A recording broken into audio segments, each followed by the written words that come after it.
Thank you very, very much, Professor Abdul Ghadir and Professor Jamila. I'm very grateful and I'm very pleased. I'm very honored to be among my colleagues, friends, all of you, ladies and gentlemen. I'm really pleased. I'm very honored. The difference in time is just a mixed communication. I don't know from where I got 6 o'clock in France, it is 7 o'clock in London, and so it's really apologies for this.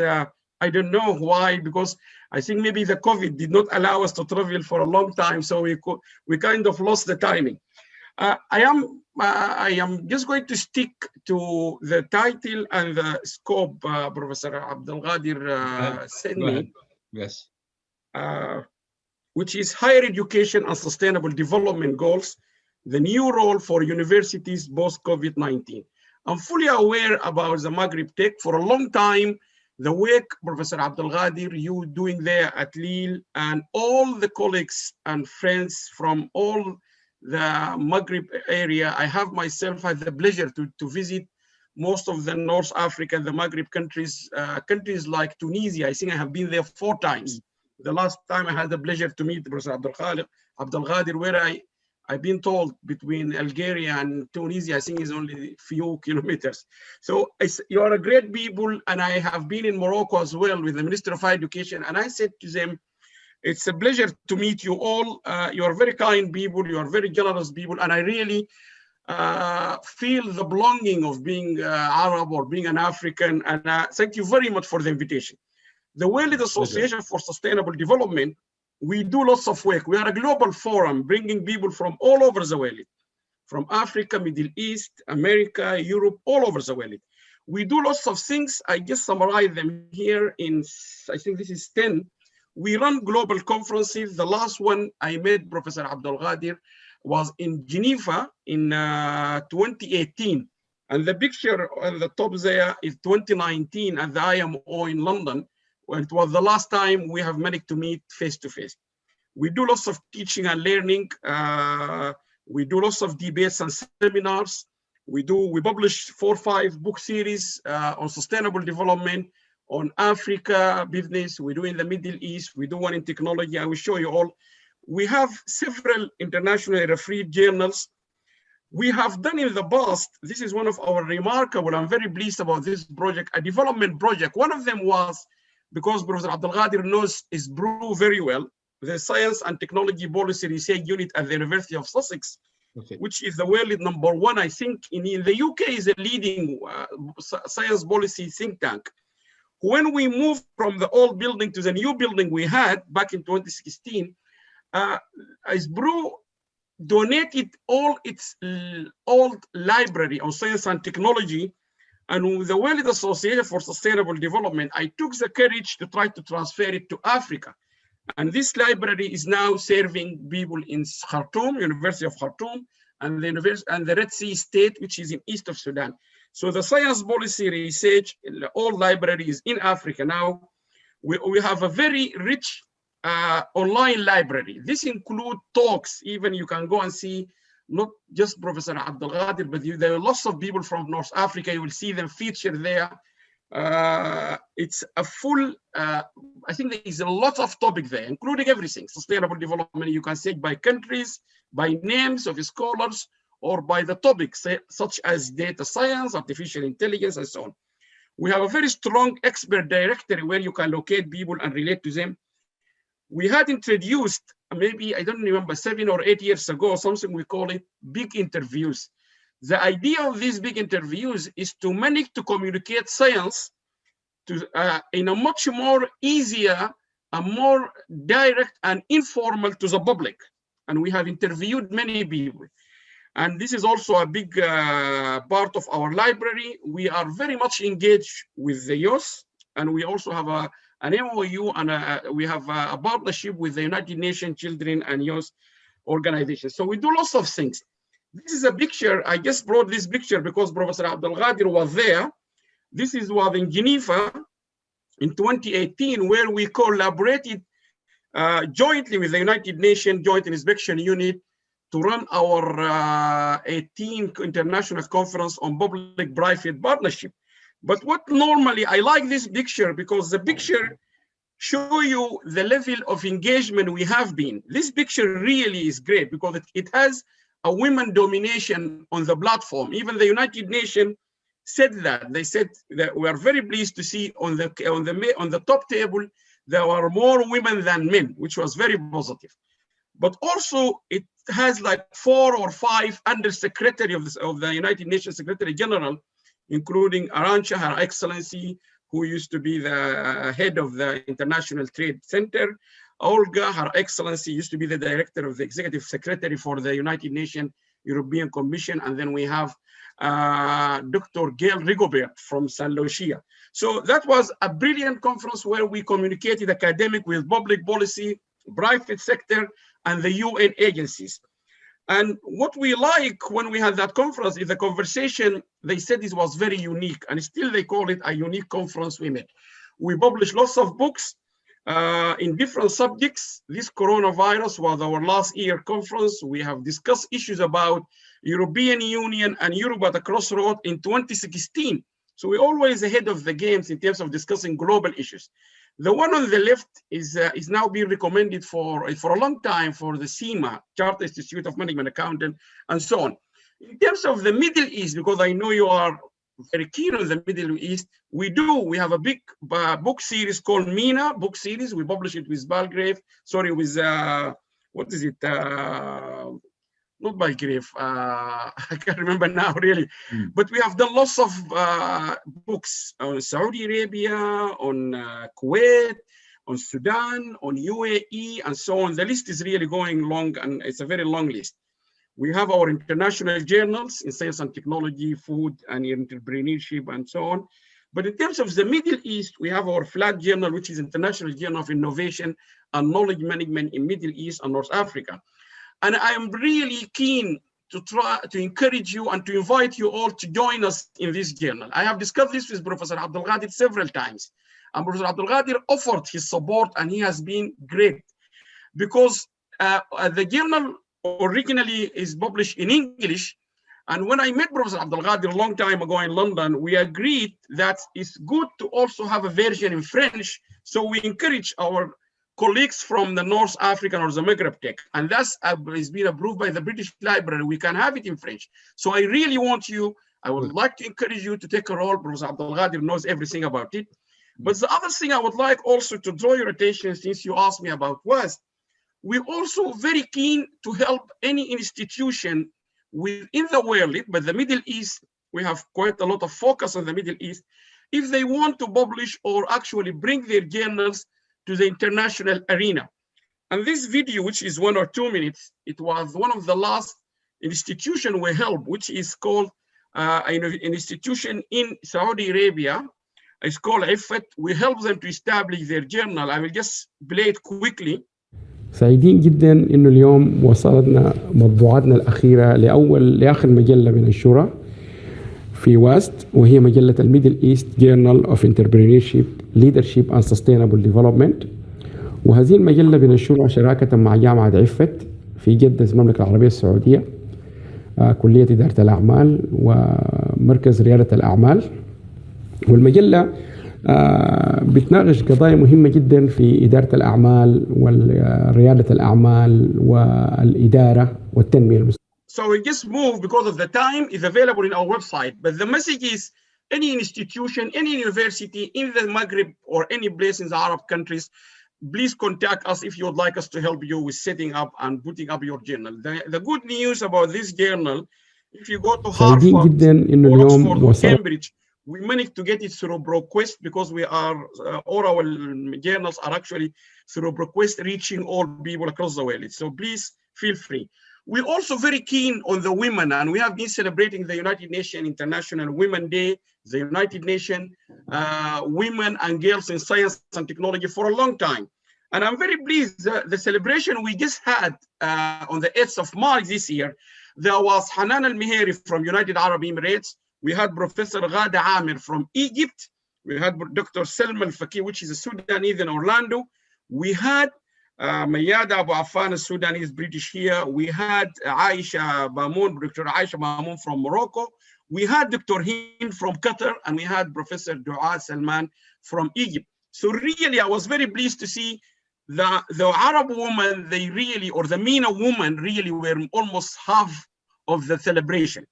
So that's never happened before, but we are very keen on pushing the women agenda further. We have a very rich library. Please go and see it. It got everything from prime ministers to secretary generals to professors to young to generations to really Nobel Prize, different topics, many things. So please go and browse it. And if you need to collaborate on this or bring anything, please come forward. Youth engagement, as I said earlier, we are very keen on the young generations because this is the whole future of the MENA region. This is a picture about what I told you earlier about the project in Sudan. There is lots of impact we have calculated qualitatively and quantitatively. I'm not going to spend time here, but I'm very happy to engage with you. But we are very happy, although we still wanted to do more, but we are very happy with what we have managed to achieve so far.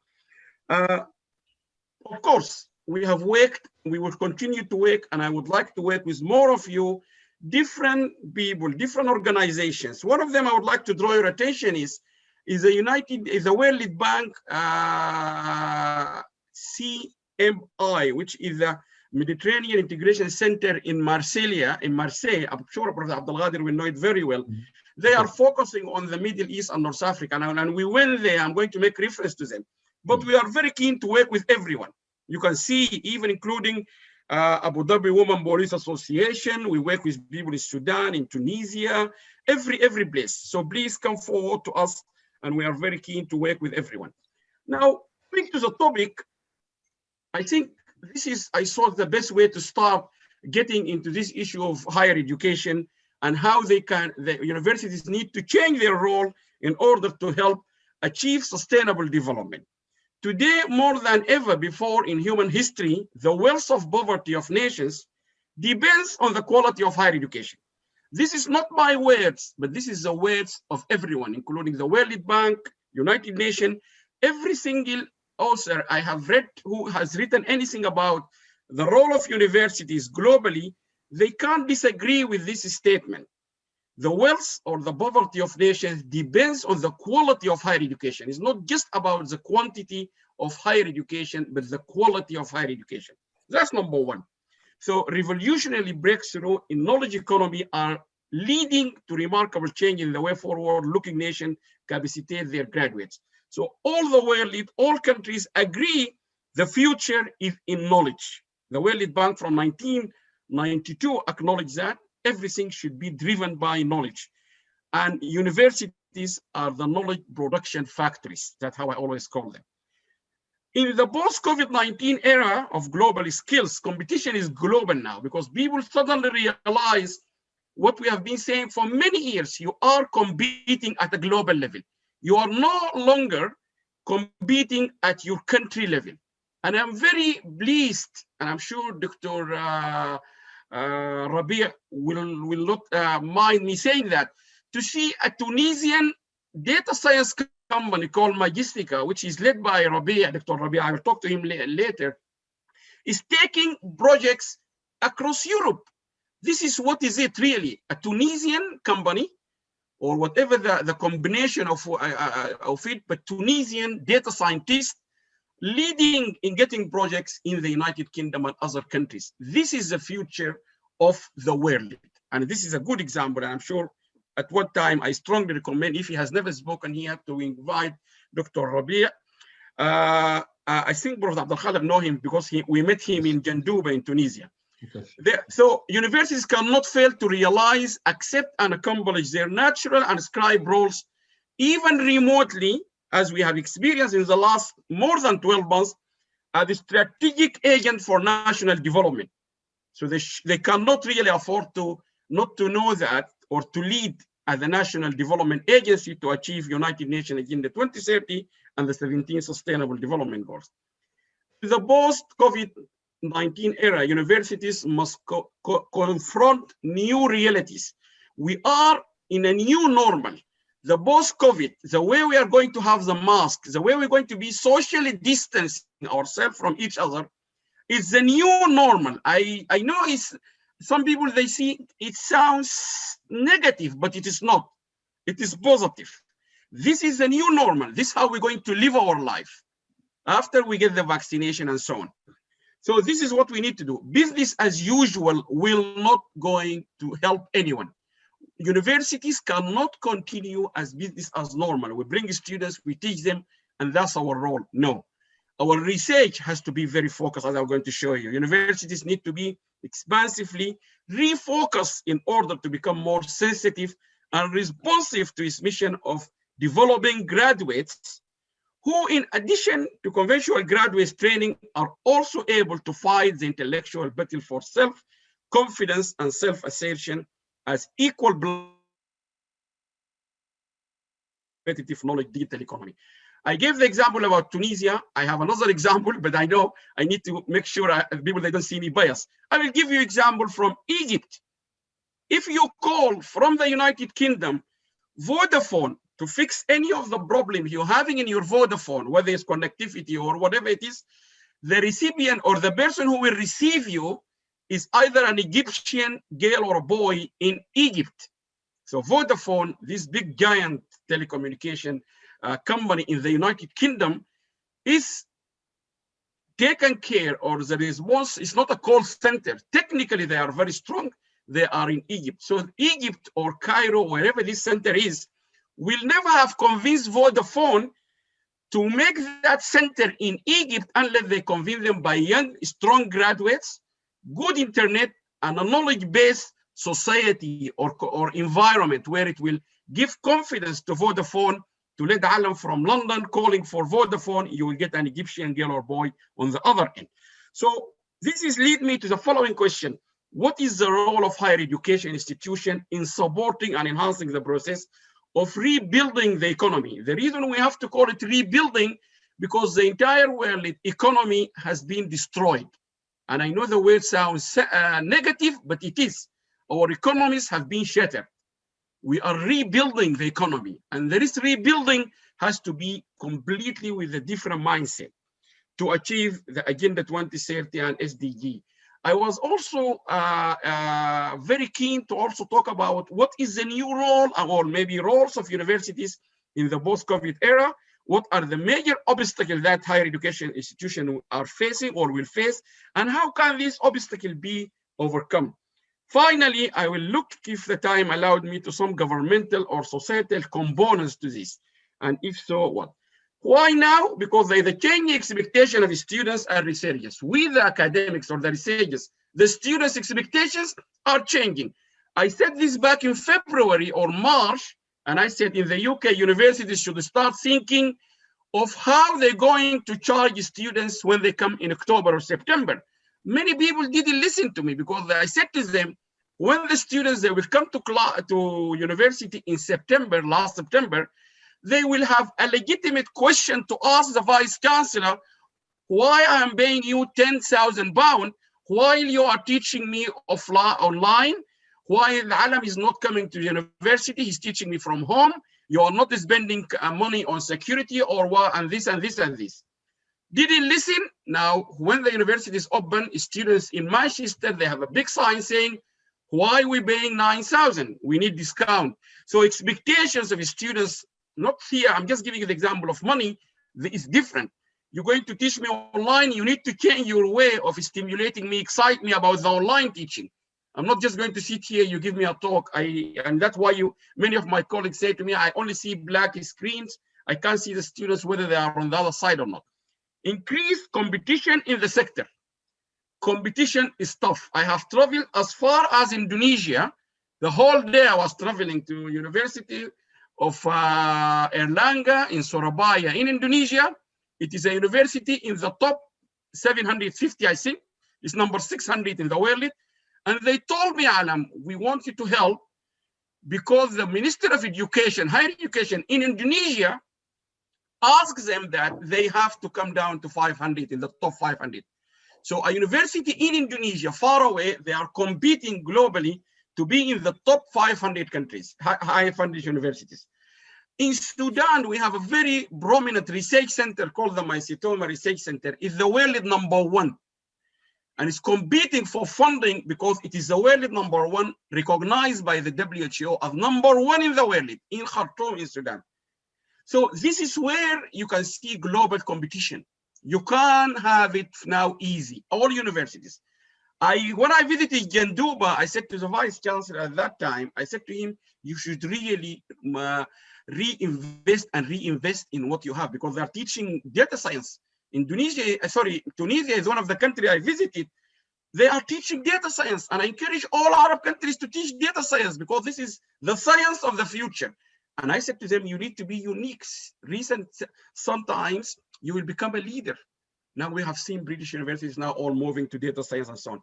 Reduction in income and changing technology. We have lost many of our colleagues, and I'm sure all people in Europe, America, they know that because of the funding, we have to get rid of colleagues who are excellent and fantastic colleagues, but because there is no high demand for their courses.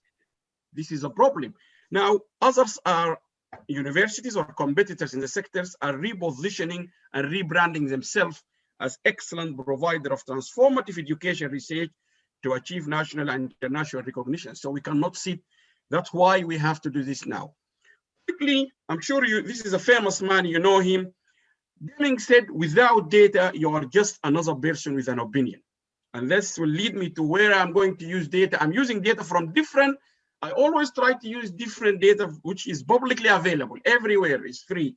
World Bank from 1998, they got lots of reports, United Nations Development Program, Human Development Report, a statistical yearbook of UNESCO from 99, INSEAD, the Global Innovation Index, and so on, WHO, the World Health Reports, United Nations, and the Global Competitiveness Report, and so on. But it's very important note here to take the data, according to the IMF, the International Monetary Fund, United Nations, World Bank, UNESCO, they all confirmed in different reports is not available for every country in Africa. So you come to the UK, you will find everything on this data is available. But when it comes to Africa, many countries, we don't have it. And that's the danger. And I have warned every country I have been to, Egypt, Tunisia, Sudan, where else? Even in Saudi Arabia, I mentioned that. In UAE, in Kuwait, I said that. Every country in this region, I keep warning them, they have to look into the data. Is it complete or not complete? Most of the figures are likely to be underestimated, and this is quite serious because we're going to talk about international models designed by people based on a particular ingredients of data. Now we don't have that data. So we will have trouble benefiting from the global. Look quickly, we moved from industrialization to information to globalization. And the COVID-19 pandemic is a good example to prove what I have been argued. We are not in the information era, we are in the globalization era. The way I'm talking to you now, not because we are in the information era, but we are in the globalization era. We communicate, we know each other, we travel, and so on and so on. What does that mean? We need to look to the global picture. This is just, this morning, I checked it this morning. You can see this, there's a huge number of people are now connected. I know the word digital will take you to information era, but we are connected. We talk, we see each other, we make fun. Even people play music and so on and so on. So you can see the amount of billions of people watching, the amount of billions of people using phones and so on and so forth. This is very interesting. Connect universities with the SDGs. Digital Natives Index. This is a very important index. I keep reminding people to look at it. This index actually, what does it calculate according to the the Information Society, the UN?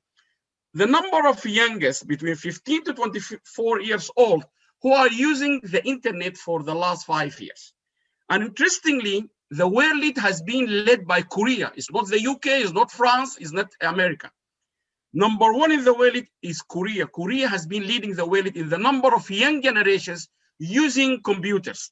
What does that mean? The country is going in the right direction to achieve sustainable development goals, because the amount of people using it will help to achieve everything we are calling for in the SDG.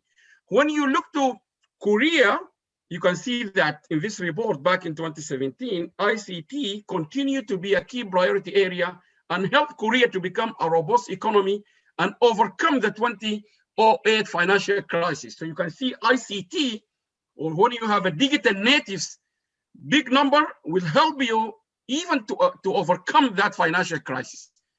And I'm sure when people do research now about the impact of COVID, they will find that countries with high digital natives have managed to overcome the COVID much better than those with less. All households have high-speed internet access. One of the highest average advertised broadband speed in the world is in Korea. More importantly, driven growth and innovation, increased transparency, and ICT will also help the country to be one of the ICT. The number one in the world exporter of ICT products and services, products is Korea. So this is our facts. When I ask my students in the UK, which one you expect it to be number one? They never think of Korea. They could say, oh, the UK, USA, Canada, and so on and so on. But if you look at the map and you look at the Maghreb, we always, in these kind of maps, we have very promising stories coming from that part of Algeria and Tunisia. And as I said, I am very unbiased. I'm not here to promote a country or not. But you can see Saudi Arabia has always been in that list of a high number of digital natives. Algeria has always been in that list. But if you come down, other countries in the Middle East or North Africa, they are not doing great. This is a very interesting graph. This is the graph giving you a daily time people spent using social media in the last year. What's important, it starts from 4 hours per day all the way down to less than 1 hour. But what's interesting, the average of the world is like 2 hours 25. So an average person in the world is spend 2 hours on the social media every day.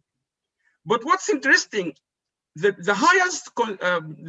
large amount of people is spending many hours on computers, on social media, is mostly in developing countries where we know they are struggling with internet connectivity and bandwidth and so on. So the number one in the world is Philippines, Colombia, Brazil, and so on. On the right-hand side of the graph, you will find OECD's countries such as the Netherlands, USA, UK, and so on. And most of the people in developed countries, they spend less hours on social media. People in developing countries spending so many hours on social media. When you compare that with the cost of using social internet generally in the developed countries is cheaper than developing countries, then you need to investigate this. University professors and academia, we all need to investigate what is going on here. This is very interesting. Those who have challenges with internet are using it more than those who they have it much easier. Or what are they watching? Does that mean we are watching something here more valuable than those watching there in the Philippines and others? What is going on here? Because this is very interesting. Egypt, UAE, all these countries are, on the other hand, many people watching compared to developed countries. So the rule of the game is changing. I would just go quickly because I'm sure this has been discussed in your Maghreb Tech quite a lot. Prof. Abdelghadir knows this in and out. He's one of the top experts worldwide on this. This will change from structure to knowledge base. And I just need to move because of the time. Back 7-8 years ago, the picture on the left of this Google was on the front cover of The Economist. And what they are simply arguing in that article, they're saying that the world is not going to be on oil, it's going to be on knowledge. And that picture showing you everything now really on the internet. Anything is not oil-based. That's why United Arab Emirates started long time ago, before even we intervened, when they invited us, in transforming their economy from knowledge into economy. And now United Arab Emirates is number one in the Arab countries, in the MENA region, and across the developing countries, transforming their economy away from oil. Imagine this is a very rich country. And I have been saying this for many years. In many countries, including Sudan, when they discovered the oil, I said the people who they have plenty of this oil, they are leaving it and going away to something else. So you must ask your questions. Why? Emirates Airline, and in particular, is leading the world, and Etihad as well, not because of they got subsidy by oil from United Arab Emirates countries, but because they are using innovation, creativity, and they have been brought by the European governments, France, Germany, Netherlands, and the UK, British Airways, KLM, Lufthansa. Many years ago, I can't remember, 2007, they made a claim to the European court saying those countries, those airline, Etihad, Emirates, and Qatar Airways are competing aggressively on Europe against us because they're getting subsidy from their countries, which is UAE and Qatar. The court ruled out that's not correct. And their lawyers managed to argue those companies are eating the market from the leading European airlines because of different things, which is competition, knowledge, innovation, attractive. Emirates, the adverse of Emirates is talking about innovation. We're taking you to a different world. They are talking about excitement, delightness. They're not talking about basic stuff, which is still for British Airways, Air France, KLM, and Lufthansa is the same. No comparison between a flight from London to Abu Dhabi with British Airways or with Emirates airline. There's no comparison. You fly the same distance, two different experience. That's where the world is heading. And this is where university need to consider when we are curriculum, doing design, funding, research, everything. To achieve the sustainable development goals, we need knowledge. And this is what we should be refocusing. When I said earlier, refocus, I'm talking about this from oil to knowledge. Even countries that don't have oil, they need to understand it from the perspective of what I'm saying. Now, in the 21st century, many people will agree or disagree, but at least we might have a common ground here. The key issues facing the world are conflict and terrorism, water resources. You have seen the conflict between Egypt, Sudan, and Ethiopia. Energy security and supply, health and development, ecosystem, climate change, minerals, and food production. These are generally the main challenges facing us, all of us, in the Maghreb, in MENA, in Africa, and so on. So when we are connecting universities to the discourse of sustainable development, we should be directed by these key challenges they're going to be facing our people, because our people, they are living in a global village, as I said earlier. So what I call it, reconnecting universities to the discourse of sustainable development, taking into account this one. Like this slide, this is not my slide, I just modified it a little bit.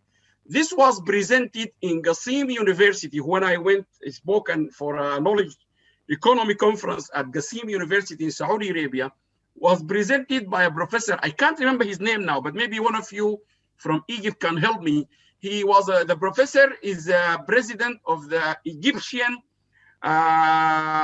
Academy of Scientific Research and Technology. What I like about this slide, he said, the world have some challenges. So in the whole world, our big challenge is sustainable development and climate change. Second one, clean water, population, and so on and so forth. He said each country should have a map like this.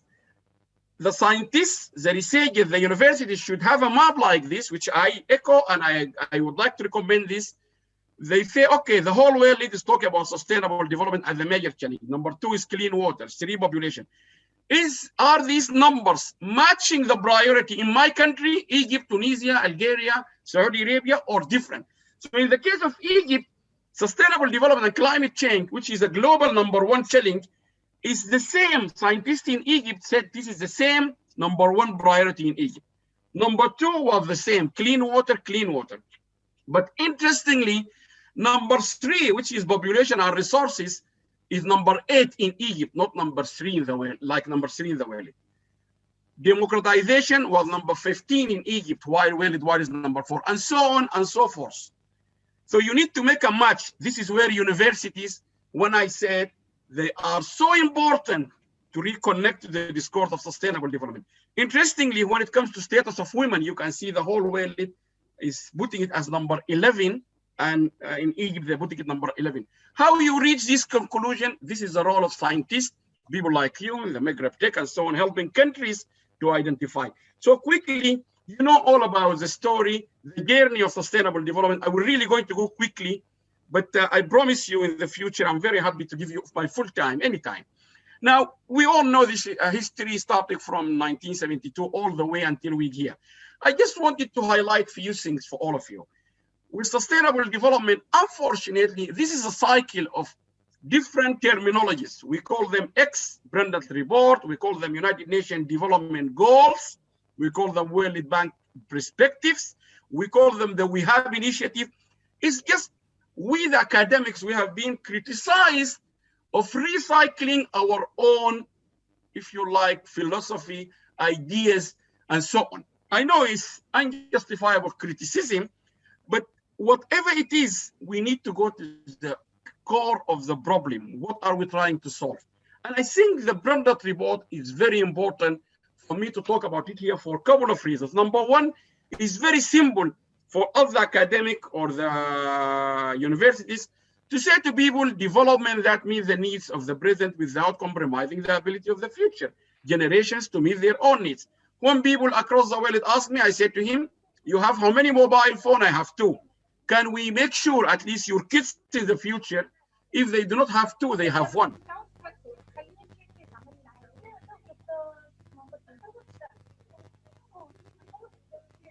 Shall I continue? Okay. The second point. Go ahead. Okay. The second point I want to make here, this report, which changed the whole world, this is number one issue in the world, is about sustainable development.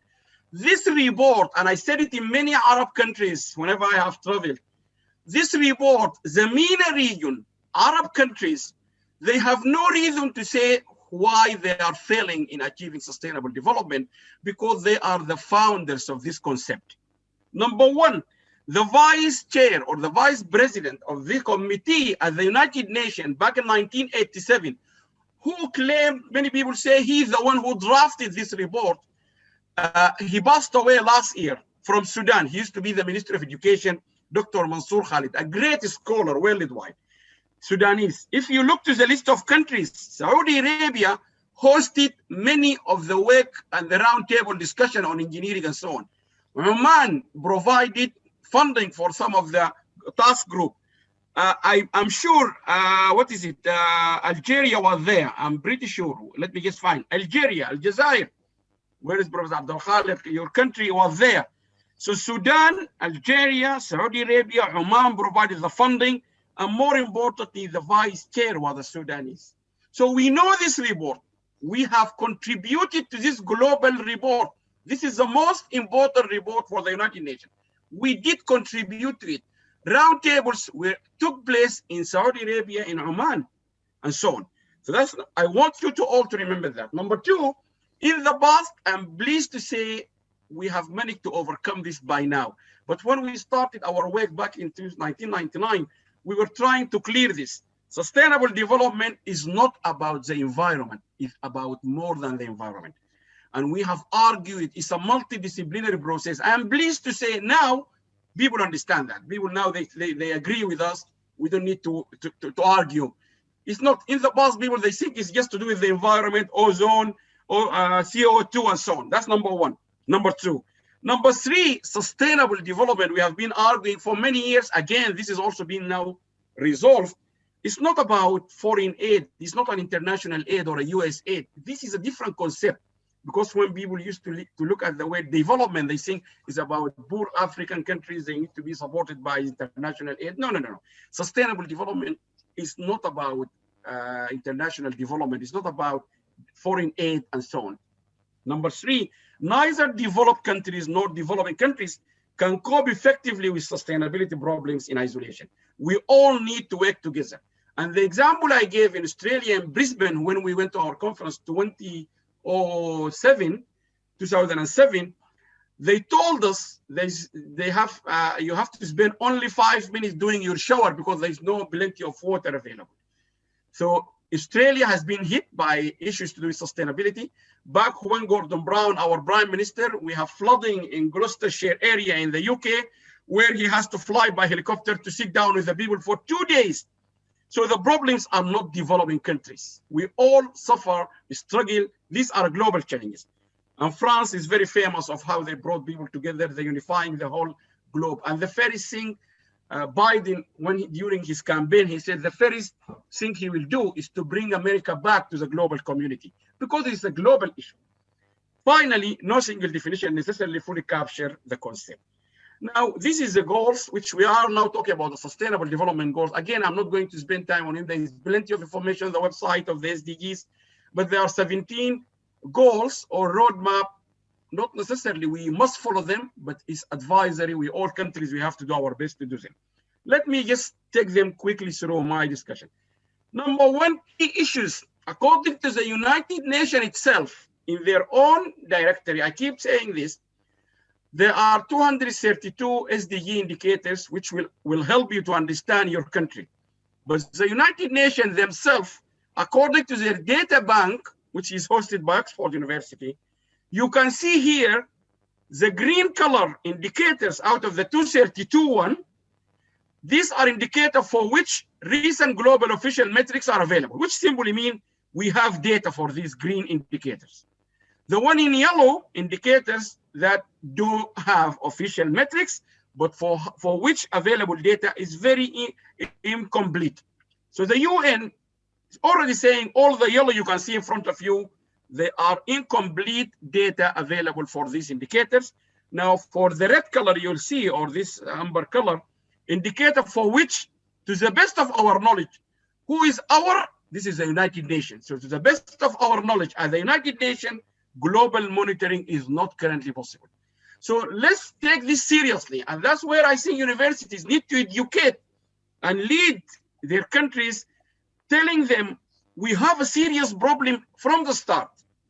These indicators which give you whether you are healthy or not, they are missing. This is the person who is drafted the model itself. And I just copied what I have told you earlier. So please remember that in all your research and work to help your countries. This is the UN, this is not my data. Interestingly, the United Nations, in their own report, 2019, I think, or 2020, one of the critical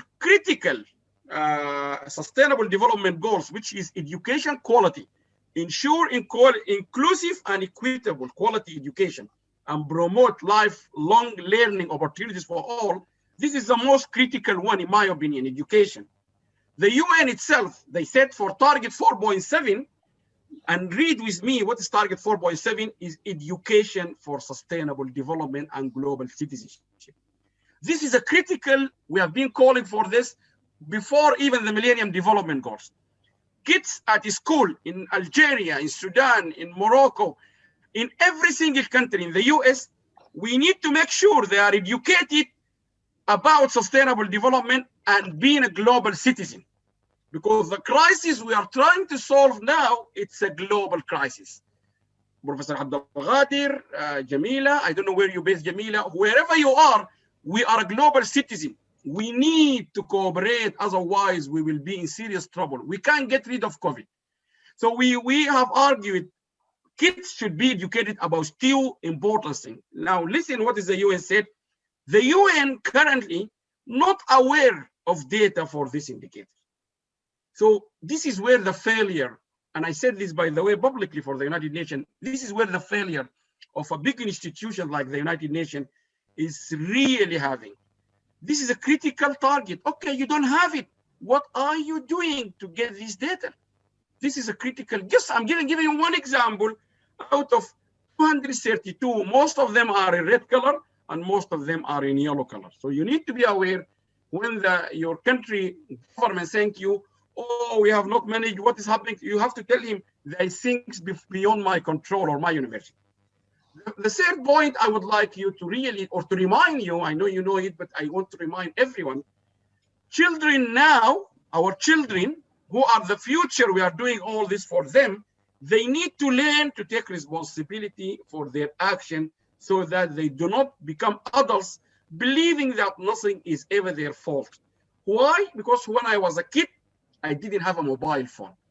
So I didn't have a responsibility of what messages I am sending, what I'm watching on my mobile phone, and how many hours I spend on my mobile phone. Now my daughters, they have it, so they should be responsible for what they are doing on that device. They should be responsible of how many hours is spending in front of that device. This is very important, and I really encourage universities to make research and to communicate this well with their governments, because it's critical. Now, there's many other things. We need to ensure that the high quality of data. And again, I'm sure most of you know that, particularly those with knowledge management, they know we have to look, even when we find the data, we need to look to the quality of the data. Is it complete? Is it accurate? Is it relevant to the research problem we want to address? Is it timeliness? Is it up to date? Is it appropriate? Again, this is another question we universities need to also consider. We need to go deep. Otherwise, why we are in the university? The more carta, the data, the higher the quality. Now, quickly, I'm sure you know this story about knowledge management, knowledge economy. Back in when the World Bank, 1999, the World Bank on statistic, this is a graph from the World Bank. You can see Ghana and Republic of Korea. Back in the 58, they both have the same GDP. In 1990, when the World Bank start to realize and confirm knowledge is the key driver for sustainable development, there is a big gap, and that big gap was identified by scientists, scholars, and the World Bank and others, as this is all attributed to knowledge. So this is a fact from 1990. Knowledge make a big gap between African countries, they are still poor, and those like Korea, who they use and become the net exporter of ICT. On the right-hand side, I'm going to show you a video from the chair of the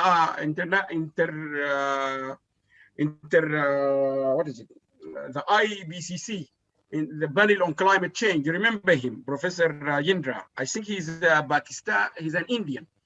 Now, Rajendra, before you listen everybody to him, says, those whom they know him, he got 2 PhD. And I remember listening to him in University of Karachi back in 1999.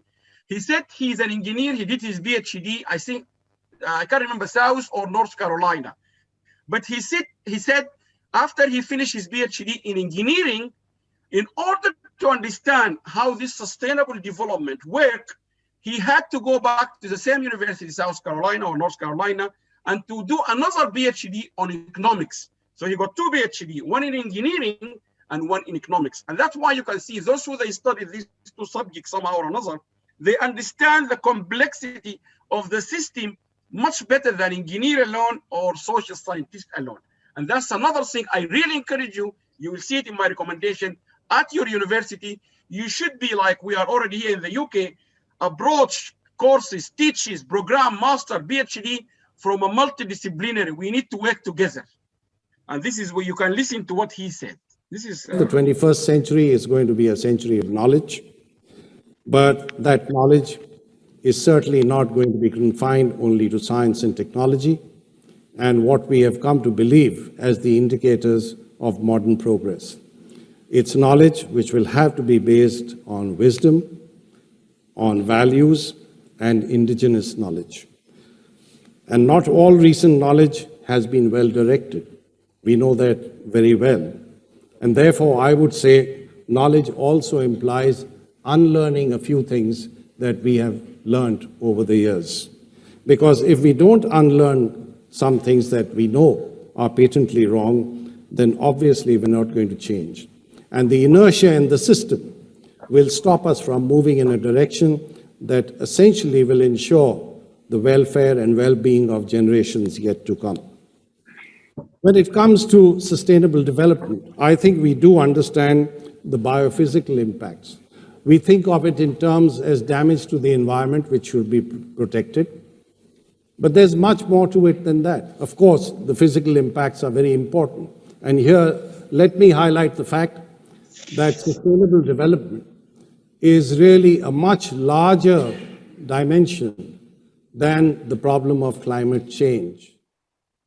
This is the 3 key messages: knowledge. And the second message is very important. We all need as universities to connect with our governments and the society and the citizen If there is something proven to be wrong, we have learned it all, like female. I think most countries now, in Arab countries, they stopped the female genital mutilation because they test to, it is proven is wrong. Anything we learn in the past, I think we need to learn also how to remove it from our mind. That's what we need to learn. If something is proven to be wrong, we need to learn how to erase it from our mind. Thirdly, he confirmed it's a multidisciplinary approach, but the conclusion of this slide, I wanted to refer back to Alexander, who is a Russian-born, trained, and Harvard economist. He had a very famous quote. He said, each country had its own distinctive resources, which is true. Sudan is not like Egypt, not like Morocco, not like Nigeria in terms of resources, and a stage of backwardness. And this is very important. Every country or government, when they're talking about distinctive resources, but they never talked about a stage of backwardness. Sudan has been 30 years in the dark. That cannot be underestimated when you want to go further up. The same like all countries, not just the political. How slow you were doing in the past. These two are very important. Each country had its own distinctive resources and backwardness, which would strongly influence any potential growth path. If you have been 30 years very slow, you can't expect him to run the marathon easy. If you want to run the marathon while you have been, like now, if you, hopefully all your loved ones are healthy, they didn't have any problem with this COVID, but if you happen to be in the COVID in one of the hospitals here in the UK for more than a month, they have to take you to another ward for rehabilitation. You need to be taught how to eat. I was watching in BBC 2 days ago, and someone in the hospital, they are now teaching him how to eat because he hadn't eaten for more than 1 month. He was using pipes. This is, you really need to consider when you're doing your research, because it has an influence on potential growth path, degree of backwardness.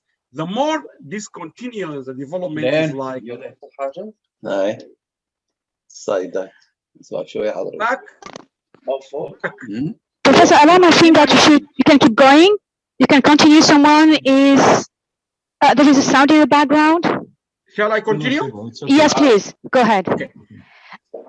Interestingly, back in 1999, we had this very famous quote from Sagasti when he told the whole world in his famous, imagine this is 22 years ago, there is someone at the UNESCO in France told us. Excuse me, please remark to the audience. Would you like? I would like you please to unmute your microphone. Désactivez vos micros, s'il vous plaît. Please, can you hear me? C'est bon, c'est bon. It's really noisy. I would like you please to unmute. And sorry, Professor Allam, for interrupting you. Okay. Monsieur Duflat, vous pouvez le faire de votre niveau, au fait. Hein. Allez-y, allez-y. Je ne sais pas qui est en train de parler. OK, go ahead. Okay, so back in 22 years ago, Sagasti told the whole world, saying to them, the real risk.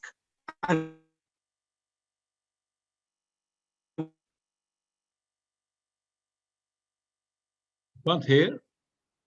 And this is exactly his word, risk of two and the other passively receiving knowledge from abroad and deprived from the ability to modify it, such as African countries. If we compare those two blocks, Koreans, they are becoming now a base for capacity to generate and utilize knowledge. So they are growing fast.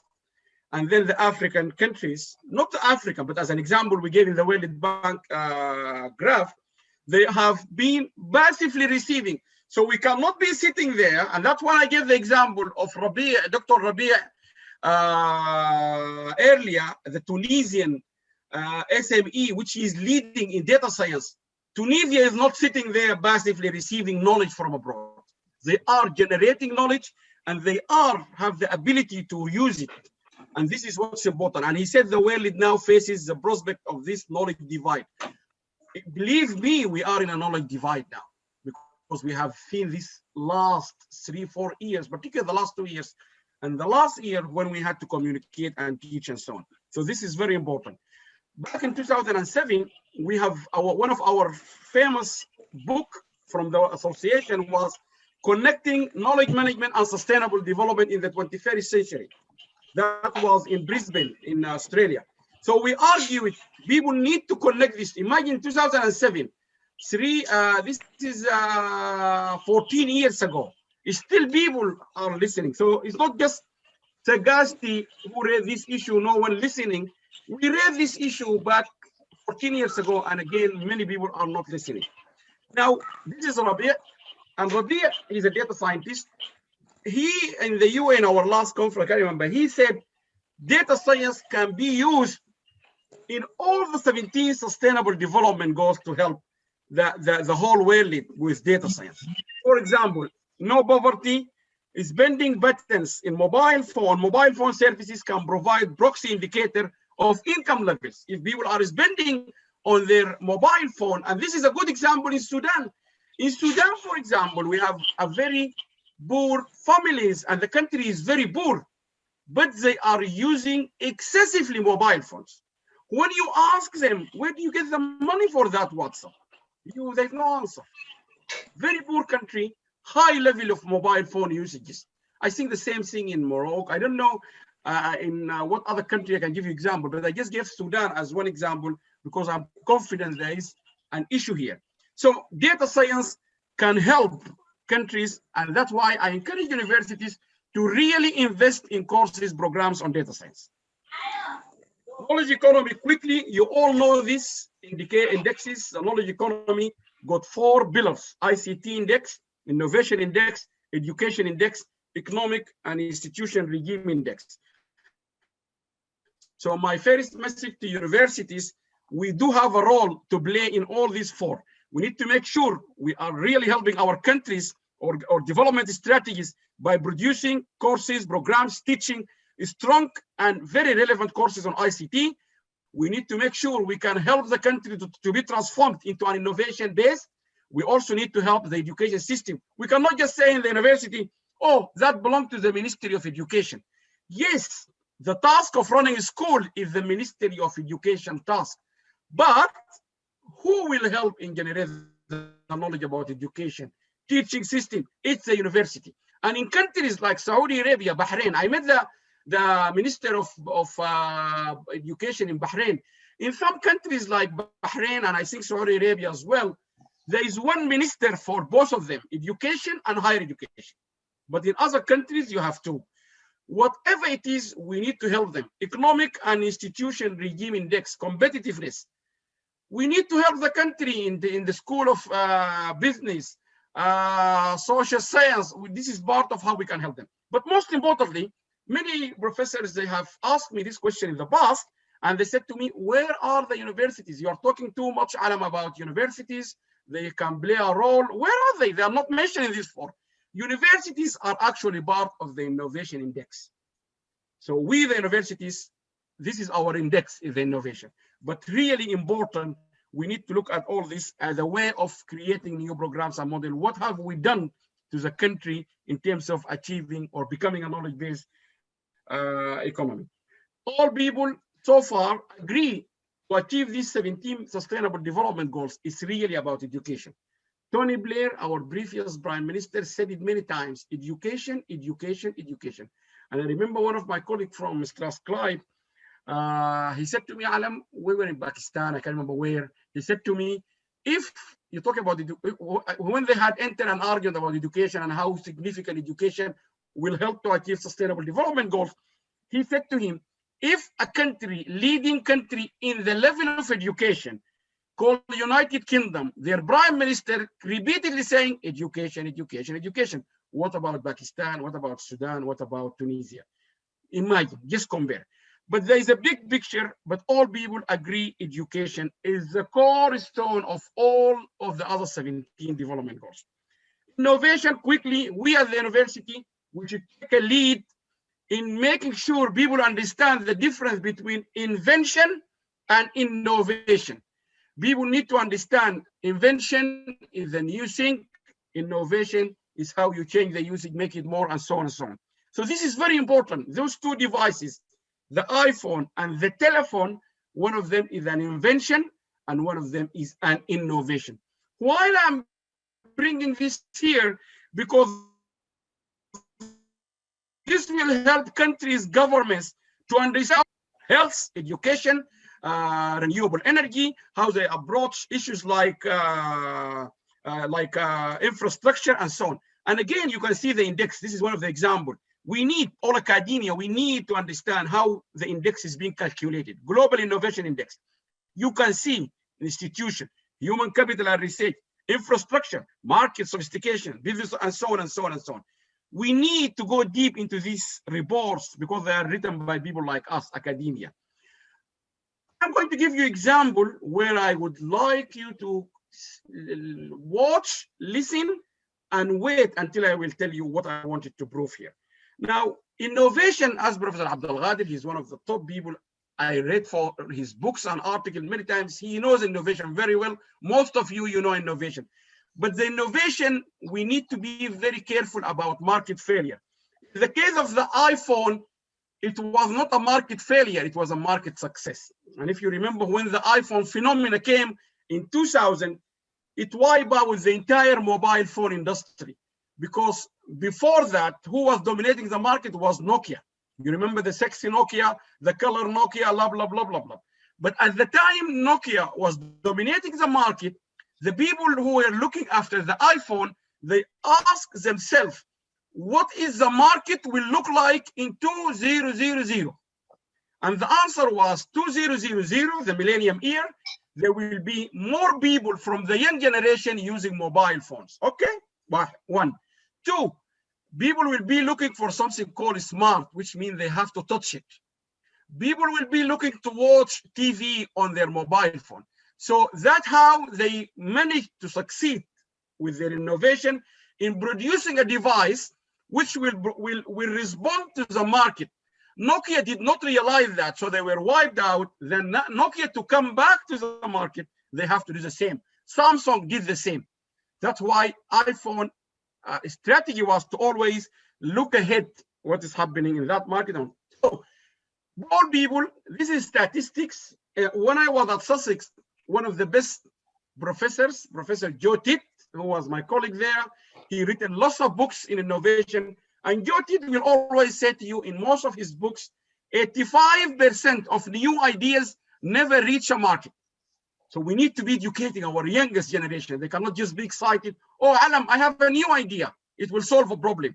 We need to let them know 85% never become a market success product.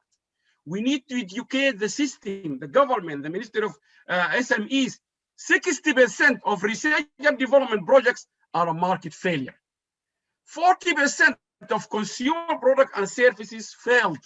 20% of business products and services fail. Who will explain this? Is the universities. So that means our youngest, they understand, government will understand. Oh, Allam, look at this. Yesterday, someone sent me something, said to me, Allam, because you are connected to minister in Sudan, look at this invention, or sorry, this brilliant idea. When I looked at it, it's not going to end up in the market. Market is a measure. I'm going to play this video for you, and you watch it, and then I tell you what I want to say. Hey, busybodies! No time for break! Try new gadget invention! Stay alert without stopping! Simple! New Nescafe Original, hot when you want, self-heating coffee can! Hot drinking in 3 minutes! Just push the button. Hey, shake it! Now wait for 3 minutes! Bing! Unbelievable! Nescafe Original, hot when you want! Non-stop coffee technology for urban endurance! The product from one of the world leading coffee company, which is Nestle. Nestle is a Swiss company. It only got like 8% of their production facilities in Switzerland. 92% they are outside. And when I asked the students in international business, I said to them, why? Some of them struggle, but finally they answered it because they are dealing with coffee. Coffee does not grow in Switzerland. This can give you an idea how you can be a leader in the world without even growing coffee in your country.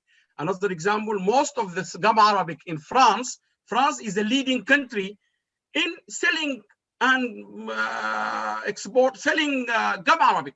There's no gum Arabic in France. Gum Arabic come from Africa, from Sudan, Senegal, and so on.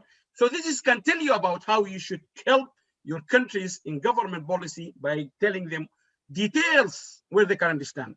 So what happened? Nestle back in 1998, sorry, 1995 or 6, I can't remember, they decided to contact some of the experts. And unfortunately, they went to an engineer who is a chemical professor, I think. And they said to him, can you make a coffee in a can? He said to them, yes, I'm an expert. I'm a professor. I know how to do it. So what he did, he created this chamber, a can inside the can, and in between them, the chamber, you put the coffee. When you open it, as this guy in the advert you have seen, you leave it for 3 minutes, then you can smell it. Oh, I have my coffee, you drink it. This product failed. Imagine a leading company in the world having millions of pounds in research and development failed, a big company. The reason they failed, because they did not realize the market does not really going to buy a coffee in a can. They did not realize we go to Starbucks and to Costa to drink coffee, not because of what inside the can, but we were looking for an environment, for a relaxing atmosphere. And to give you example, Brother Abdul Khaliq will remember this. The last time I met Brother Abdul Khaliq when he visited my university in Sussex, we then met in London in a coffee shop. We went to a coffee shop in the mall. And then I said to him, would you like to go live to people in the Middle East, talk to them? I can't remember, that live is available. We were relaxing in a coffee shop. Coffee is not about the component of inside, it's a relaxing. And I remember in the UK, in the training I got back when I was, after I finished my master, in a company called New Generation selling Hoover, the guy who is the CEO, American, he was telling us, and this is a story, I always tell this for fun. He said, if you like a girl and you'd like to propose to her, to say to her, do you like to meet or to chat or to introduce or to get to know her, he said, you don't go to her and say, would you like to go out, or would you like to go for a coffee, or would you like to go for lunch? And he said, what is the difference? And we didn't know. And then he said, you can't start by saying to her, would you like to go for lunch or dinner? You start by, would you like to go for coffee? Because coffee is a less restricted, if you like, introduction place. One. Number two, he said, you need to say to her, would you like to go Friday night or Saturday afternoon? So you're minimizing the option for her. So it's all about marketing techniques. So when you're producing a product, no matter how innovative it looks to you, it can fail because the market got other measures and indicators. So in the case of this, it failed because the market does not really prefer, no one of you guys prefer a coffee in a can. Maybe now you are sitting, you might even get a coffee, but when even we are teaching, we are in the train, we don't like to drink the coffee on the train. We drink it if we like to, but it's not our favorite. We need to go to Starbucks. And that's what Starbucks is selling. Starbucks is selling a relaxing environment. It's not selling coffee. You need to understand these things so we can actually change the discourse of government understanding. Now, Hey, busybody! I'm going to show you another video. This is a video from Flix. Internationally, they have a license in Sudan, and that, remember, is led by a young chap at that time, very innovative, very creative. I think he was one day, Dr. Anwar Dafa'allah was ranked one of the top people, I think, across the world in translation from English to Arabic and so on. He studied in Korea, he got a PhD, so he got that open mind, thinking about problems. So I will show you a video, and then we can see a video with volunteers, compared to a video we have just seen, a product by a giant company, with a video produced by volunteers. And shockingly, when I spoken to the youngest two of them, thank them, what did you study to come with this idea? They said to me, one of them studied, I think, oil and gas in one of the universities. Another one studied something, not even ICT, because the idea was brilliant. Let's just watch it quickly.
when the World Bank talked about youngest and youth generations because of the idea, this is the idea which will transform people's lives. These ideas which transform economy.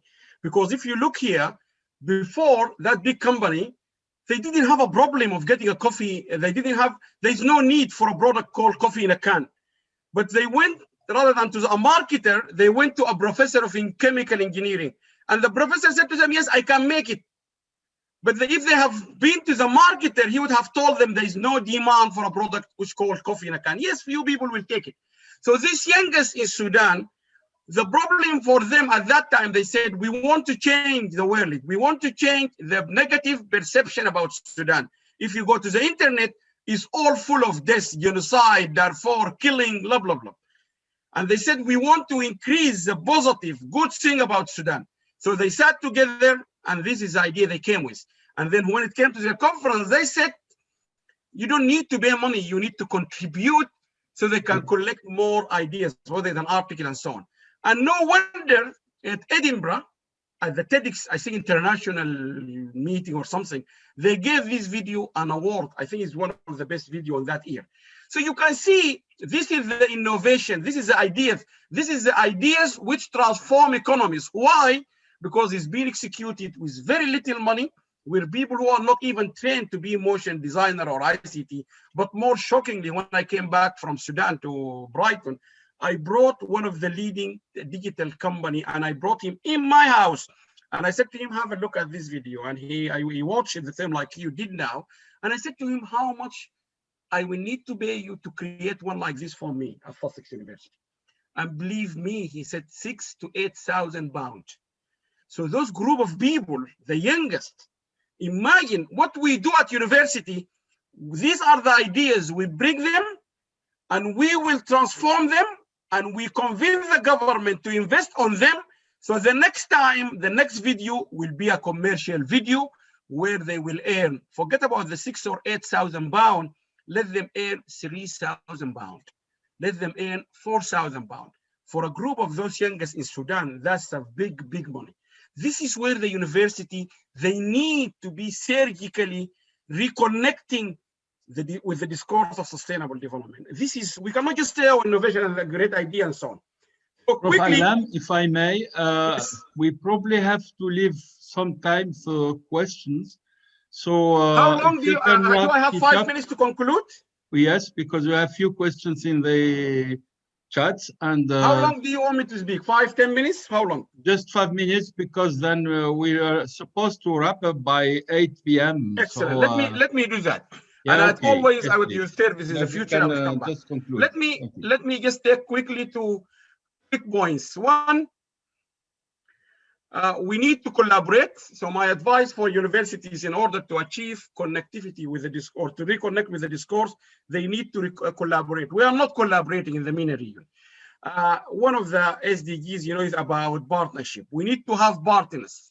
The same like you do in the Maghreb Tech. I would like to see all MENA, there is lots of regional hub like this. Achieving teaching excellence, you need to work hard on the teacher.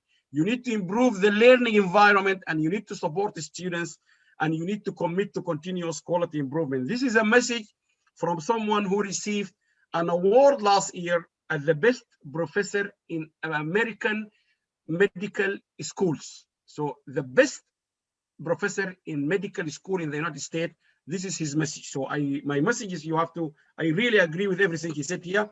We need to ask ourselves, are we inspirational lecturer or we are good lecturers? You need to ask yourself, are you a good lecturer? Are you a superior lecturer, or are you inspirational? Good lecturer is the one who will explain to the students how to throw the ball inside that ring. A superior lecturer is the one who will demonstrate to them how to get a lecturer, which I hope we all become as quick as possible, is the one who will encourage the students to like the subject, to be more innovative, to do it as many times as possible. University provide leadership in areas of recognized needs. You need to look at what are you good at doing and then do it. Secondly, this was University of Berkeley, California. They given this award in 2004 by UNIDO in Styria. In California, Berkeley, one of the largest master of technology management, in their thesis, they will ask you to choose the topic for your dissertation, which is not based on an American products or services, and it has to be solving a problem using technology. And most importantly, you have to solve a problem for a developing countries, not for America. So you have to prove yourself. That's what we should be thinking with our students. So you can choose a project in South Africa, Sudan, Ghana, whatever. Yes, it has to be a problem in those countries using technology. So in MENA region or in Maghreb, why not we ask our students to do the same for our own countries? Because our countries are poor. So quick policy, how to sustain university confidence about the future. We need to make sure we are more boldly, robustly within the dynamic global knowledge system. We need to make sure our academic and research mission and strategic priority in the face of dynamically changing world, and continuously make sure we robustly check the quality of our teaching. University provides, we have to decide how close or open we will be, whether local or global. And we have also to decide about our goals, stakeholders' needs, which is our country or the region, and the competition we are facing. And there is many things about widening participation and connect university to its environment. I'm sure you all, this is something all of you know it in universities. We need to make sure we are really connecting with our environments. And most importantly, we need to learn lessons, like the lessons I mentioned to you earlier from Korea. There's another lessons from Taiwan, from the Silicon Valley. There's many lessons we really should learn from how others have succeeded, and so on. So I would like to finish with a quick thing on MENA. This is the last conference we did where Professor Abdul Khaliq asked me to give a summary. I will give it maybe next time because of the time, but I would love to have a time to talk to you about what is the founding of what we did last month in the MENA higher education and sustainable development goals. Unfortunately, the time didn't allow me, but we need to make sure our graduates can actually meet the needs of the market. We need to continuously be assessing the needs of the market. And finally, there are many issues within the Arab culture. We need to understand them and to deal with them.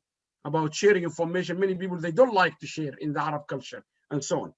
Now, we need to look into the way we do the work. Go to work, do the work, go home.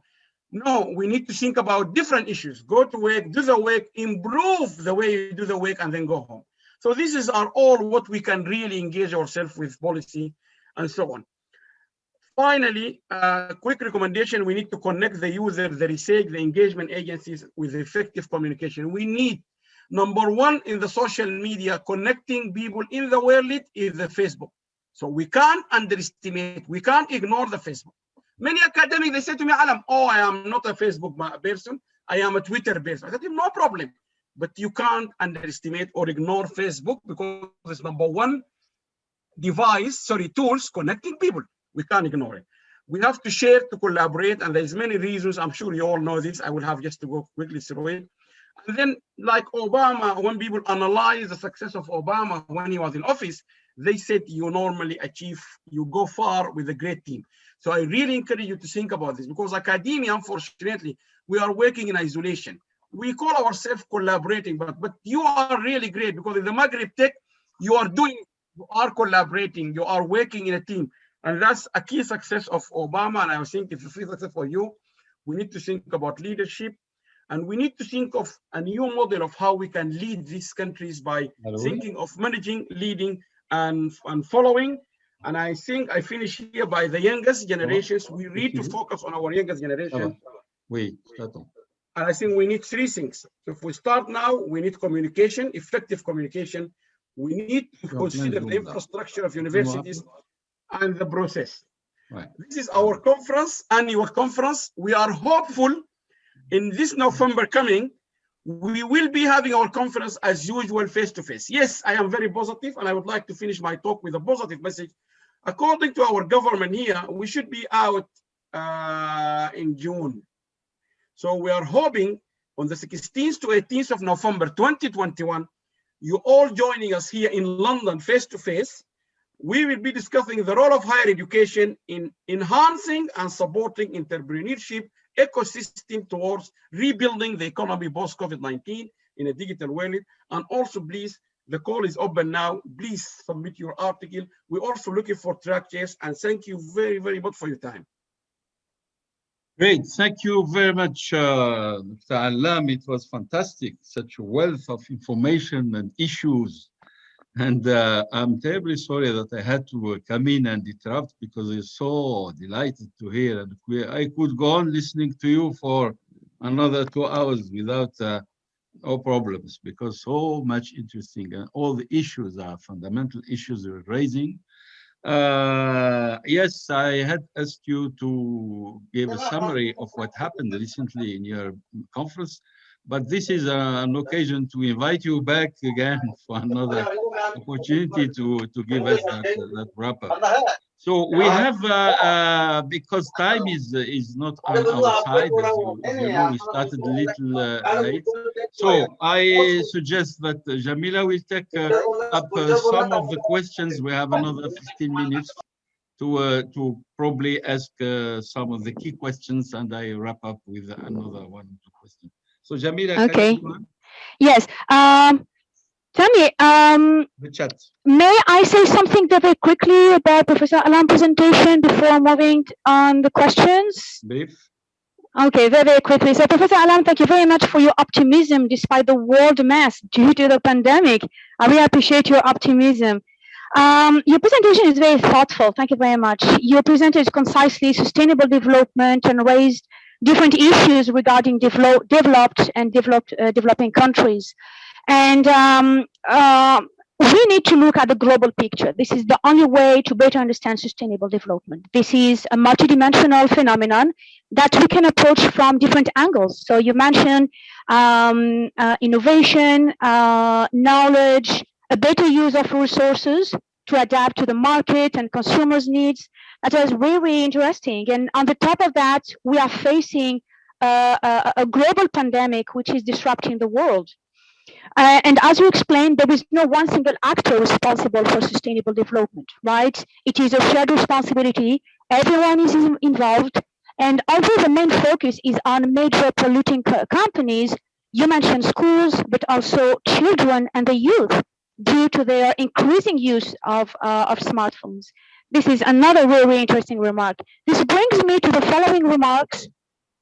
We are experiencing a contradiction. On one hand, the society is aware of sustainable development issues, but on the other hand, we are using internet more than ever, and this is causing what we call a digital pollution, right? So I would like to know, what do you think about this contradiction?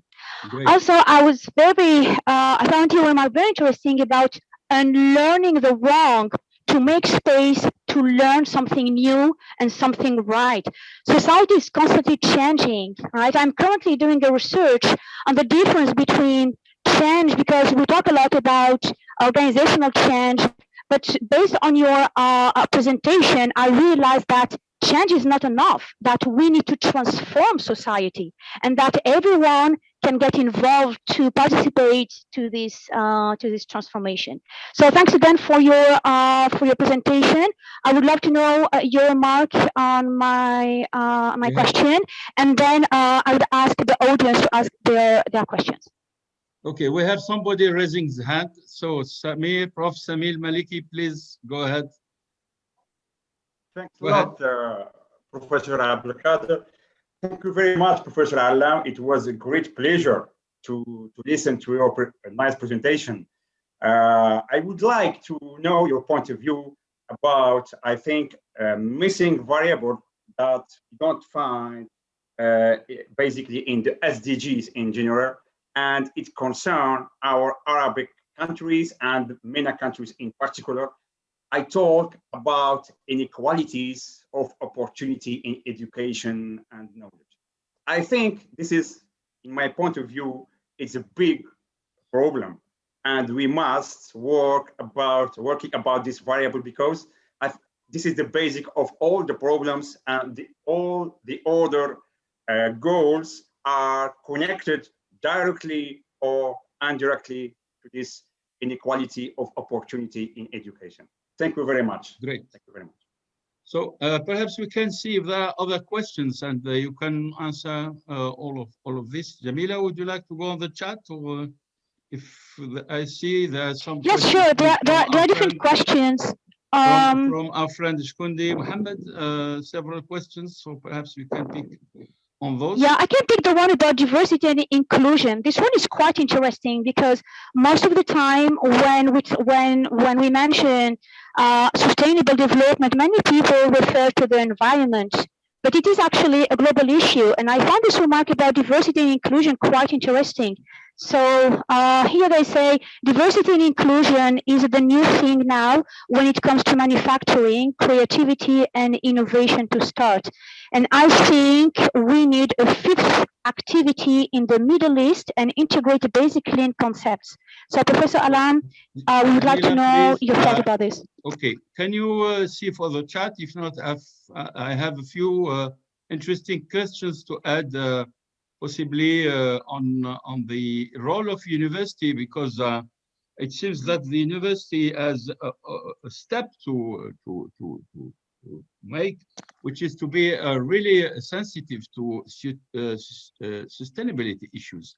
In other words, how can you transform a university right from the board, the vice chancellor, to the first year students, to be sensitive to these sustainability issues? Is it that conversion, that transformation, is it easy, particularly in our part of the world? And if it is not, what do you think are the major steps? Because this is the whole issue of this conference. How can you convert? How can you bring our universities to be more sensitive to these issues? This is a question which I have seen in one or two questions read in the chat. So that is important. It's not that easy, perhaps, to bring sustainability. So I think you could perhaps react to these first questions, and we'll ask you some others. Okay, thank you very much. Thank you very much for your feedback. Really great. I will just first answer Professor Jamil a question about digital pollution. Very nice term. I really like it. Now, my answer or my reaction, as you requested, Professor Jamila, is the following. No one in all books or whatever in our background ever expected or understood the scale of this pandemic. Because people, they look at it as SARS or something, we got a flu and then we're going to stay home and then we do this and this and it's finished. But no one ever thought of the scale of, or the magnitude of the consequence of this lockdown. And I was talking to a psychiatrist here in the UK, and I said to her, what I found it is interesting, even if you are, because she said to me, Allam, we are almost like, now I understood what a prisoner is facing when he's been in jail. And I said to her, actually, the prisoner, he got more advantage than us during the COVID, because in the morning, the prisoner will go to the canteen to have lunch. He talked to Jamila, to Allam, to Abdul Ghadir. He have some kind of engagement. Secondly, the prisoner will be allowed time out in the yard to play or do some exercise, whatever. We don't have all that. So the magnitude or the scale of the pandemic or the lockdown is beyond anyone's imagination. That's number one. Therefore, if you think about the digital pollution you refer to, Jamila, it was happening and it will continue happening for the next, I would assume, 6 to 9 months at least. Why? Because in the past, if you are here up to 10 o'clock, 11 o'clock, late work, you go to bed because you have to sleep earlier to take the train, travel to Brighton or go to your university, whatever it is. Now you will wake up to sit again on the same table. I've been sitting here many, many hours. So you can't go to bed 11 o'clock, 10 o'clock, and you would like to come earlier at 6 o'clock, and then you sit again on the same table. So the energy cycle, the cycling of energy generally was very different. So who is feeling that is the pollution you refer to, or the digital. So there is more mobile phone usage, there is more TV and so on and so on. Why? Because there is a long hours, unused energy is going to be devoted to that digital. That's the only way. That's why, if I remember the graph I showed you earlier, people in developing countries, they were more in the social media than those in OECD's countries. So if I compare myself with someone in Tunisia or in Sudan, he's in social media 4 hours a day, I am only maybe 1.5 or 2 hours, because the rest of my time I am watching movies on my Netflix and so on. They are in Sudan or they're developing, they don't have much of energy and so on to watch. So that's where it's been. Number 3, the digital pollution, because there's so much in the internet.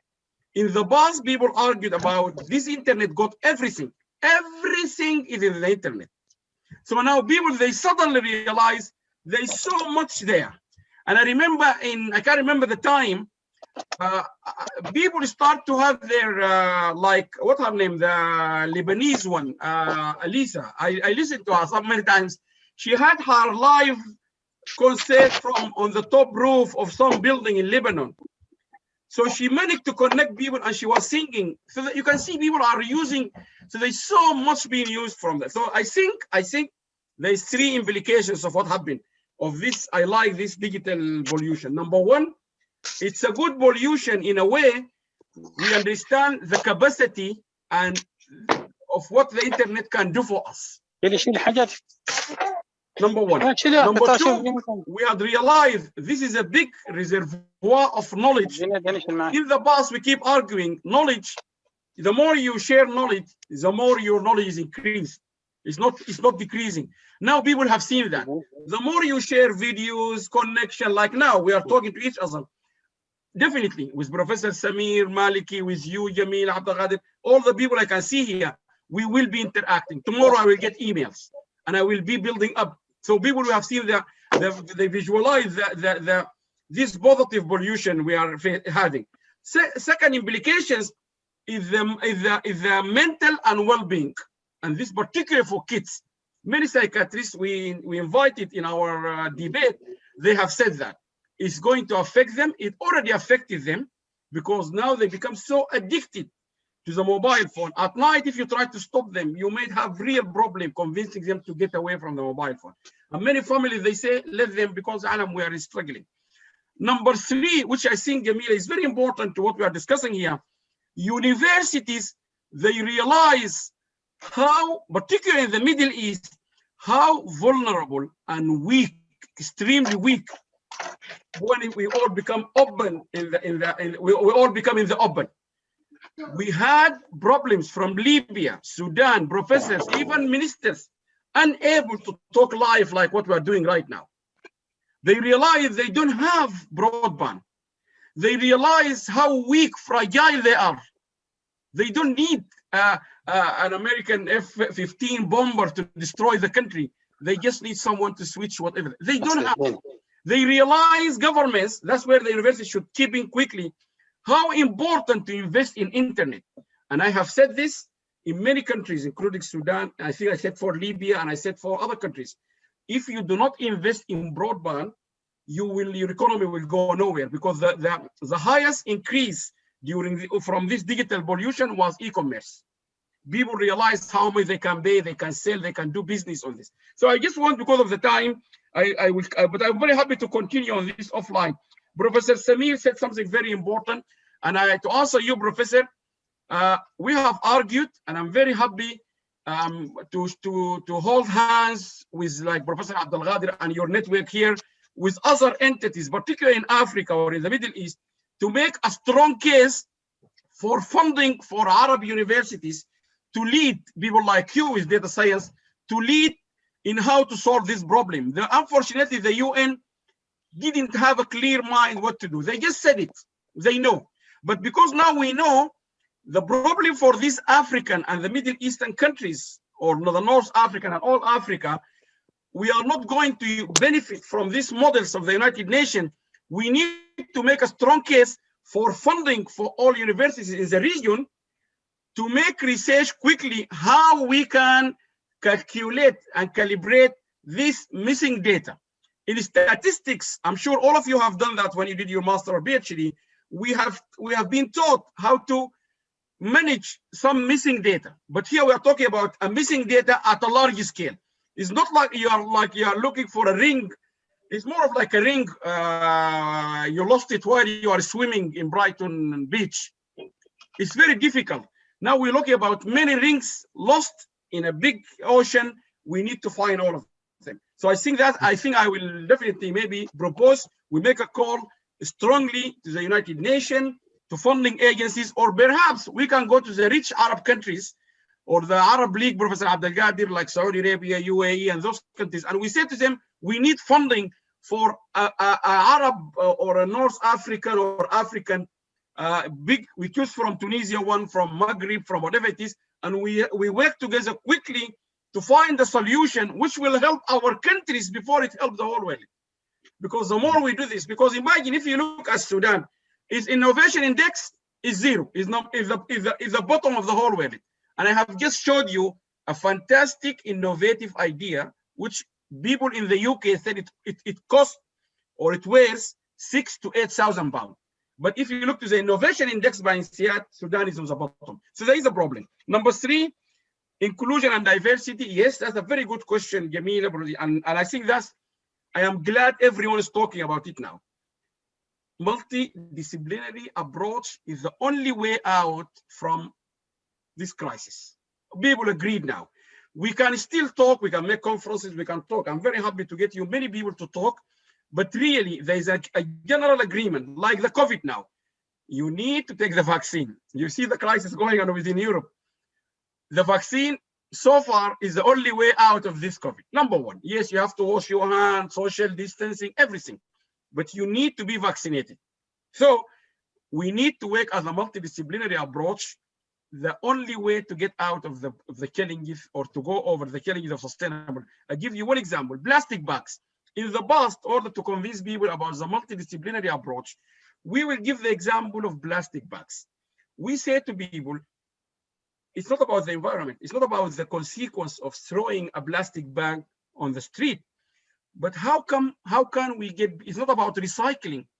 It's also about getting rid of the problem in the first place. And what is the first place? Is that people do not throw plastic bag on the street. Why people throw plastic bags? There's many reasons. Education, they don't understand the consequence. It's only 5 pence now in the UK, nothing. So what? If people from the education department, from the social science, they become involved with the recycle expert and so on, they will educate kids. Kids in the UK, my daughters is educated not to throw anything on the street. But when I studied in Sudan, no one even taught me not to throw. So I was throwing everything on the street because no one taught me not to throw. Here in the UK, you can't throw things on the street. Yes, in Saudi Arabia and other countries, you will get a penalty if you do that. But here, my daughter, she doesn't need a police officer to give her a fine. She will never throw anything on the street. So that means there is a chance of doing this by having a multidisciplinary team. We have a social science, government. Many people, Allam, you talk about politics. We must talk about politics because at universities, we teach political science. We need to communicate. We need to make our case with political leaders. And that Norman Borlaug, Professor Norman Borlaug, when he got his Nobel Prize, he said that. He said scientists, venture scientists, to make their case with political leaders.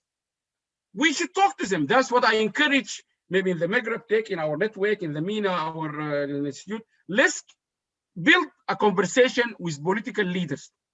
We say to them, we are not political parties. We are not fighting for your seats, but we are fighting for what will be good for you. We need to do this. So finally, the last question, a very important question, transformation, sensitive to the question of how do we become sensitive to, how do you maybe to transform ourselves into become an inspirational lecturer. And I had this in Saudi Arabia when I gave this talk. To be an inspirational lecturer, the first thing, if I am training my colleagues now about how I will transform them to become an inspirational lecturer, I will start with Manchester United. I know you laugh on this. I am not a fan of Manchester United, but I will say to them, do you know Manchester United? They will say to me, yes. At some point, Manchester United wiped every European Cup, our British Cup. They were winning everything. They said, Alex Ferguson, the one who was leading them, this is a talk he gave at Harvard and in London Business School. He was a transformative leader. This guy managed to glue these people. They speak different language, different age, different inspiration and fame. You remember, you're dealing with people who are stars, fame.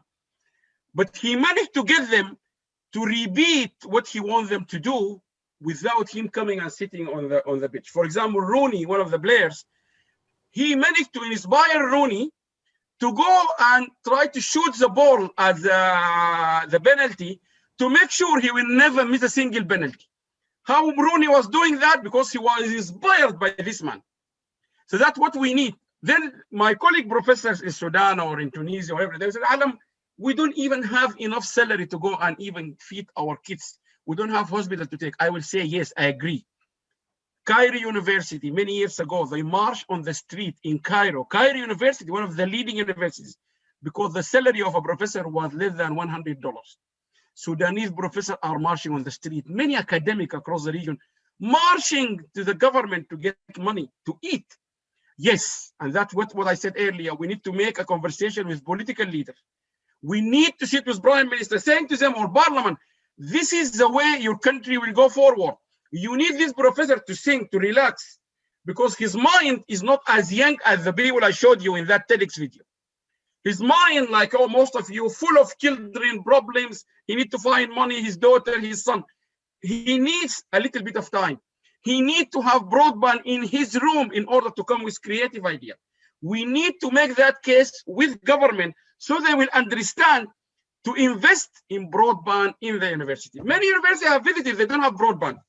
Many universities in the region. So I think this is a macro economic challenges, Professor Abdul Ghadir, and it needs a university's vice chancellor, whoever it is, to make their case with governments in order, not just for investment, but they will show them figure. They will say to them, I would like to make the professors like Sir Alex Ferguson in Manchester United.